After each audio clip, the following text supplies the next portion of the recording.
ध्यान से सुनो, जब तुम्हें कोई सुरक्षित जगह मिल जाए तो तुरंत सभी दरवाजे बंद कर दो और सभी महिलाओं को सुरक्षा दो। खुद पर ध्यान मत खींचो, अपनी जगह पर ही रहो। मदद बहुत जल्द पहुंचने वाली है। एक लड़की जो लंबे समय से अपने पिता के हाथों घरेलू हिंसा झेल रही थी, आत्महत्या करने ही वाली थी। तभी अचानक पूरे छोटे से शहर में एक इमरजेंसी ब्रॉडकास्ट गूंज उठती है। घबराकर वो तुरंत बाहर निकलती है, ये देखने की आखिर हो क्या रहा है। बाहर का नजारा देखकर वो सन्न रह जाती है। उसका पड़ोसी एक पागल आदमी के द्वारा जमीन पर गिराकर बेरहमी से पीटा जा रहा होता है। सड़कों पर हर तरफ अफरा तफरी मची हुई है।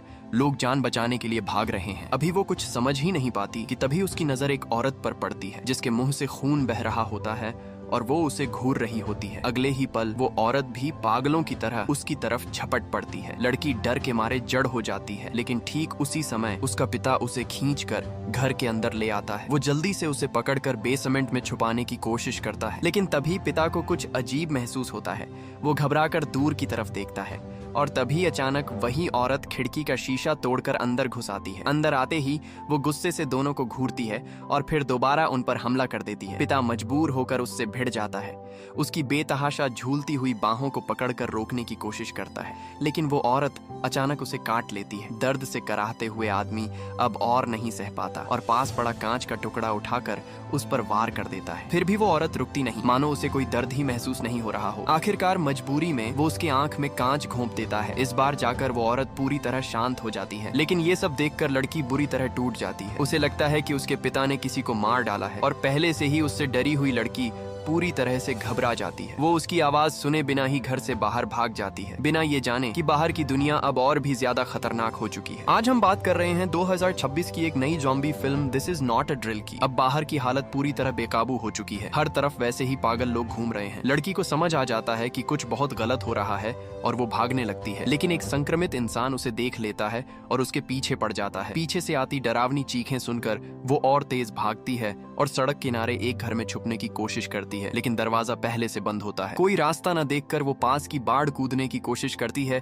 और जैसे तैसे अंदर घुस जाती है, लेकिन वो संक्रमित आदमी बाहर ही खड़ा दरवाजा पीटता रहता है। डर के मारे लड़की घास के पीछे छुप जाती है। कुछ देर बाद वो दरार से देखती है कि कोई उनकी तरफ आ रहा है। तब पता चलता है कि ये उसके हाई स्कूल के दोस्त लेगे का घर है और उसके साथ उसका दोस्त शाओ हे भी है जो उससे मिलने आया हुआ था। बाहर लगातार दरवाजा पीटते हुए संक्रमित को देखकर तीनों समझ जाते हैं कि ये जगह अब सुरक्षित नहीं है और तुरंत वहां से निकलने का फैसला करते हैं। जैसे ही वो सड़क पर पहुंचते हैं, उन्हें एक औरत दिखाई देती है जो लड़खड़ाते हुए कार से बाहर निकल रही होती है। साफ दिख रहा होता है कि वो किसी चीज से बचने के लिए भागते हुए एक्सीडेंट का शिकार हुई है। शहर छोटा होने की वजह से उसके दोनों बच्चे जेनी और आ वेई भी उन्हीं के स्कूल के छात्र निकलते हैं। हालात ऐसे नहीं होते कि कोई औपचारिक बातें की जाएं, इसलिए अब ये 6 लोग साथ में शहर से बाहर भागने लगते हैं। लेकिन शहर के बाहर सेना ने पहले ही नाकेबंदी कर दी होती है ताकि वायरस फैल न सके। बहुत सारे लोग बाहर निकलने की कोशिश में गेट पर जमा हैं, लेकिन जो भी जबरदस्ती निकलने की कोशिश करता है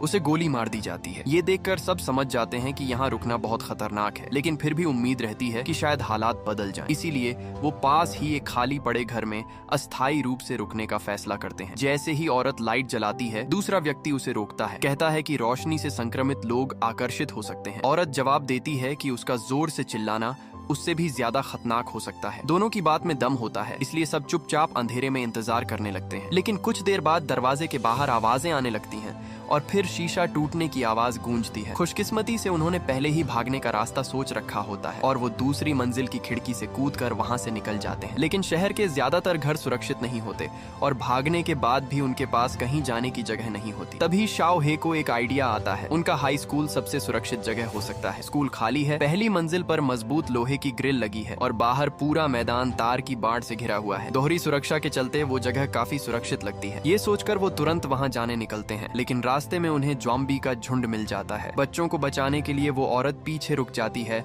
और खुद को कुर्बान कर देती है ताकि बाकी लोग भाग सकें। लेकिन बदकिस्मती से एक ज़ॉम्बी लड़की को पकड़ लेता है। तभी लेगे समय पर पहुंचकर उसे बचा लेता है। लड़की खुद को संभालती है और खून से सने होने के बावजूद स्कूल की तरफ भागती है। किसी तरह वो लोग तार की बाड़ पार करके अंदर पहुंच जाते हैं और फिलहाल खतरे से बच जाते हैं। लेकिन अंदर आते ही उन्हें गार्ड रूम से कुछ आवाजें सुनाई देती हैं। तब उन्हें याद आता है कि भले ही स्कूल बंद हो, लेकिन एक चौकीदार तो जरूर होगा। अब वो दुविधा में पड़ जाते हैं कि क्या करें। आखिरकार शाओहे फैसला करता है कि उन्हें यहीं रुकना चाहिए। बाहर के झुंड के मुकाबले एक अकेला इंसान संभालना आसान होगा। वो हिम्मत करके एक हथियार उठाता है और धीरे धीरे गार्ड रूम की तरफ बढ़ता है। जैसे ही चौकीदार मुड़ता है, वो बिना वक्त गंवाए उस पर हमला कर देता है और उसे मार गिराता है। उसकी इस बहादुरी से बाकी लोग उसे अपना लीडर मान लेते हैं। सब मिलकर स्कूल के दरवाजे को फर्नीचर से बंद कर देते हैं और खिड़कियों को पोस्टर से ढक देते हैं ताकि अंदर की रोशनी बाहर न जाए। लेकिन इस सब के बीच लड़की एक कोने में चुपचाप बैठ जाती है। उसके चेहरे पर डर साफ दिखाई दे रहा होता है। वो अपनी बहन को आखिरी बार फोन करने की कोशिश करती है, लेकिन नेटवर्क बार बार टूट जाता है। असल में उसके शरीर पर लगे खून की वजह से उसे लगता है कि वो खुद भी संक्रमित हो चुकी है। तभी लेईगे उसके पास आता है और उसे समझाता है कि सिर्फ खून लगने से नहीं, बल्कि घायल होने पर ही संक्रमण फैलता है। ये सुनकर लड़की थोड़ी शांत होती है। वो अपने चेहरे से खून धोती है, लेकिन उसके मन में अभी भी डर बना रहता है कि कहीं वो उस अफरा तफरी में घायल तो नहीं हो गई।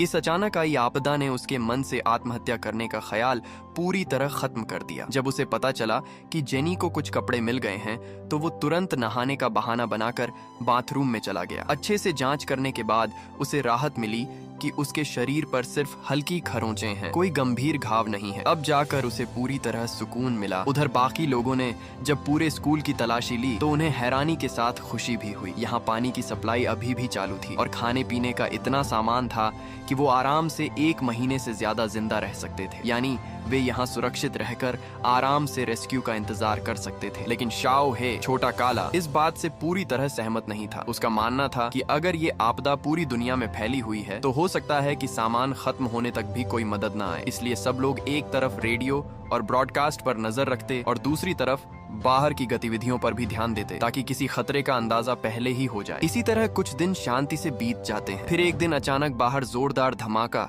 और कंपन महसूस होता है। सब लोग घबराकर दरवाजे के पास जाते हैं और सावधानी से पोस्टर हटाकर बाहर झांकते हैं। उन्हें पता चलता है कि दूर एक पेट्रोल पंप में भयानक विस्फोट हुआ है। आसमान में उठती आग की लपटों ने आसपास के सारे संक्रमित लोगों को अपनी तरफ खींच लिया। फिर भी वे लोग वहां से जाने का जोखिम नहीं लेना चाहते। बाहर की दुनिया पूरी तरह अनजान और खतरनाक है, इसलिए वे उसी सुरक्षित माहौल में छिपे रहना बेहतर समझते हैं। लेकिन एक रात जब आना सो रही होती है, उसे महसूस होता है जैसे कोई उसे छू रहा हो। पहले तो वो इसे सपना समझकर नजरअंदाज कर देती है और उठकर चेहरे पर पानी डालने के लिए कॉरिडोर में चली जाती है। तभी उसे अचानक महसूस होता है कि कोई उसे पीछे से देख रहा है। वो मुड़ती है, लेकिन सामने कोई नहीं होता। बस एक परछाई सी झलक कर गायब हो जाती है। डरी हुई आना तुरंत सबको जगा देती है। सभी लोग स्कूल के अंदर तलाश शुरू कर देते हैं। इस डर से कि कहीं वो कोई संक्रमित न हो, वे बहुत सावधानी और चुप्पी के साथ हर जगह जांच करते हैं। इसी दौरान एक अलमारी के अंदर से खर्राटों की आवाज सुनाई देती है, जो सन्नाटे में साफ गूंज रही होती है। सब लोग धीरे धीरे अलमारी खोलते हैं और देखते हैं कि अंदर एक आदमी गहरी नींद में सो रहा है। उसके हाथ में एक पिस्तौल भी है। वे तुरंत मौका देखकर उसका हथियार छीन लेते हैं। इसी बीच आदमी जाग जाता है। जब तक ये तय नहीं हो जाता कि वो खतरा है या नहीं, वे उसे बंदूक वापस नहीं देते। उसे थोड़ा खाना दिया जाता है, जिसे वो भूख से बेहाल होकर तुरंत खाने लगता है। उसका व्यवहार सामान्य लगता है, लेकिन वो ये बताने से बचता रहता है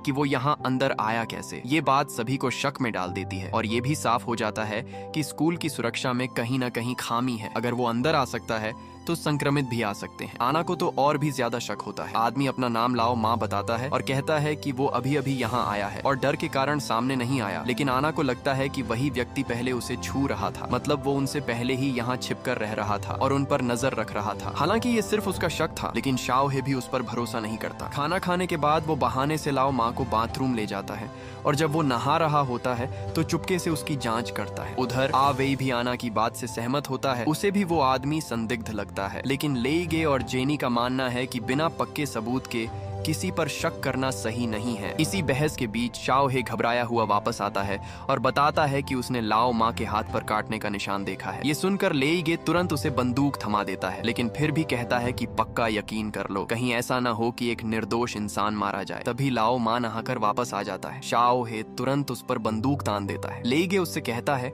कि अगर वो निर्दोष है तो अपनी बाजू दिखाकर साबित करे। लाओ माँ पहले तैयार हो जाता है, लेकिन फिर अचानक कुछ सोचकर रुक जाता है और भागने की कोशिश करता है। सब लोग उसके पीछे दौड़ते हैं और जल्दी ही उसे पकड़ लेते हैं। जब वो सफाई देने की कोशिश करता है तो लेइगे उसका हाथ छूकर महसूस करता है कि उसका शरीर का तापमान सामान्य है। वो बताता है कि संक्रमित लोगों का शरीर धीरे धीरे ठंडा हो जाता है, क्योंकि उसने शुरुआत में अपने परिवार को ऐसा होते हुए देखा था। फिर भी बाकी लोग उस पर भरोसा नहीं करते। थोड़ा सा भी शक होने पर वे जोखिम नहीं लेना चाहते। सिर्फ लेइगे ही उस पर यकीन करता है। बाकी सभी आना से कहते हैं कि उसे गोली मार दो। आखिरकार वे उसे पकड़कर दरवाजे तक ले जाते हैं। लाओ मा आखिरी बार अपनी बात रखने की कोशिश करता है। वो बताता है कि उसके साथ एक और साथी था। दोनों ने सोचा था कि स्कूल सुरक्षित जगह है, लेकिन जब वे यहाँ पहुंचे तो सभी दरवाजे और खिड़कियां बंद थीं। फिर उन्हें बॉयलर रूम में एक छोटा सा रास्ता मिला जहाँ से एक एक करके अंदर आया जा सकता था। लाओ मा पहले अंदर आया, लेकिन जब उसके साथी की बारी आई तो उसे संक्रमित लोगों ने देख लिया। उसने उसे खींचकर अंदर तो ले आया, लेकिन वो पहले ही घायल हो चुका था। उसे पता था कि वो अब नहीं बचेगा, इसलिए उसने गुस्से में आकर लाओ मा को भी काट लिया, क्योंकि वो उसे पहले अंदर नहीं जाने दिया था। मौत के सामने इंसानियत कितनी कमजोर हो जाती है, ये उसी पल साफ हो गया। बाद में लाओ मा ने अपने साथी को मार दिया ताकि वो संक्रमित होकर खतरा न बने। कई दिनों तक डर में जीने के बाद भी जब उसमें कोई बदलाव नहीं आया तो उसे लगा कि शायद वो संक्रमित नहीं हुआ है। वो ये बात इसलिए नहीं बता रहा था क्योंकि उसे डर था कि लोग गलत समझेंगे, लेकिन शाओहे को उसकी बातों पर बिल्कुल भरोसा नहीं होता। वो उसे झूठा मानता है और गुस्से में उसे बाहर निकालने की जिद करता है। अब लाओ मा भी उसी दर्द को महसूस करता है जो उसके साथी ने किया था। बाहर जाना मतलब मौत। हताश होकर वो अचानक पागलपन में आ जाता है। शाओहे बिना सोचे उसके पास जाता है और तभी लाओ मा उसे काट लेता है। ये देखकर आवे गुस्से में आ जाता है और बंदूक छीनकर उसे मारने की कोशिश करता है, लेकिन लेइगे बीच में आकर उसे शांत करता है। आखिरकार वे लाओ मा को बाहर निकाल देते हैं ताकि उसके पास जिंदा रहने का एक मौका तो रहे। लेकिन अब नया सवाल खड़ा हो जाता है। आवेई कहता है कि जब लाओ मा को बाहर निकाला गया तो शाओहे को भी बाहर जाना चाहिए, क्योंकि अब दोनों की हालत एक जैसी है। बाकी लोग उसे समझाते हैं कि इतना कठोर फैसला लेना सही नहीं है। फिर भी एहतियात के तौर पर वे तय करते हैं कि शाओहे को कुछ दिनों के लिए अलग कमरे में बंद करके निगरानी में रखा जाएगा। अपने भाई की तरफ से माफी मांगने के लिए जेनी खुद आगे आती है और कहती है कि वो रोज उसकी पट्टी बदलने आएगी। और इसी दौरान उसके दिमाग में एक और प्लान आता है। अपनी बेगुनाही साबित करने का एक तरीका सूझता है और जल्द ही दोनों बॉयलर रूम में पहुंच जाते हैं। अंदर जाकर उन्हें वही छोटी खिड़की दिखती है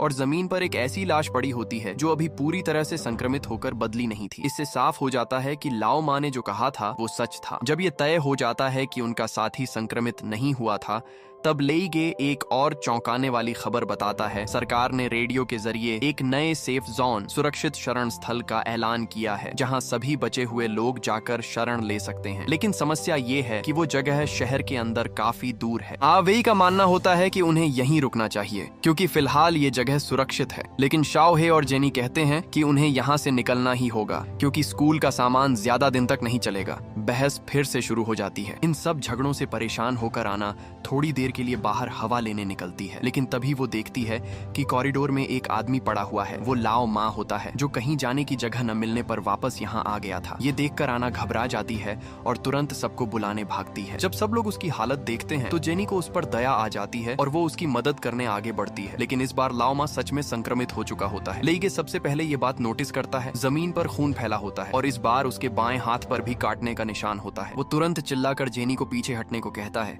लेकिन तब तक बहुत देर हो चुकी होती है। अगले ही पल पूरी तरह से संक्रमित लाओ मा उस पर झपट पड़ता है और उसे जमीन पर गिरा देता है। ये देखकर आना बिना सोचे समझे उसकी मदद के लिए दौड़ती है। वहीं दूसरी तरफ आवेई ये सब देखकर डर के मारे जड़ हो जाता है। जब बाकी लोग उसे गोली चलाने को कहते हैं तो वो पास जाने की हिम्मत भी नहीं जुटा पाता और दूर से ही घबराकर गोली चला देता है। लेकिन लाओ मा पर उसका कोई असर नहीं होता। तभी शाओहे तुरंत बंदूक छीनता है, आगे बढ़ता है और उसे पूरी तरह खत्म कर देता है। जब हालात थोड़ा शांत होते हैं तो जेनी को एहसास होता है कि अभी चली गोली उसे लग गई थी। कुछ ही पलों में वो लेइगे की बाहों में दम तोड़ देती है। उसकी मौत से सबका दिल टूट जाता है। लेकिन आवेई अचानक गुस्से में आकर आना को पीटने लगता है। उसे दोष देता है कि उसी की वजह से उसकी बहन की मौत हुई, क्योंकि उसने उसकी नजर में रुकावट डाली थी। असल में ये उसकी अपनी गलती से बचने की कोशिश होती है। लेकिन इस सब में सबसे ज्यादा बेगुनाह आना ही होती है। टूट चुकी आना कॉरिडोर में जाकर अपने गुस्से और दर्द को बाहर निकालने लगती है। तभी उसकी नजर कोने में पड़े एक मोबाइल फोन पर पड़ती है। पहले उसने उसे देखा नहीं था क्योंकि नेटवर्क नहीं आ रहा था। अब भी सिग्नल नहीं होता, लेकिन फोन में उसकी बहन का एक मैसेज होता है। उसमें लिखा होता है कि वो सुरक्षित है और आना से कहती है कि मौका मिलते ही उससे मिलने आए, ताकि वे दोनों साथ मिलकर इस शहर से निकल सकें। लेकिन लेइगे शांत दिमाग से सोचता है और कहता है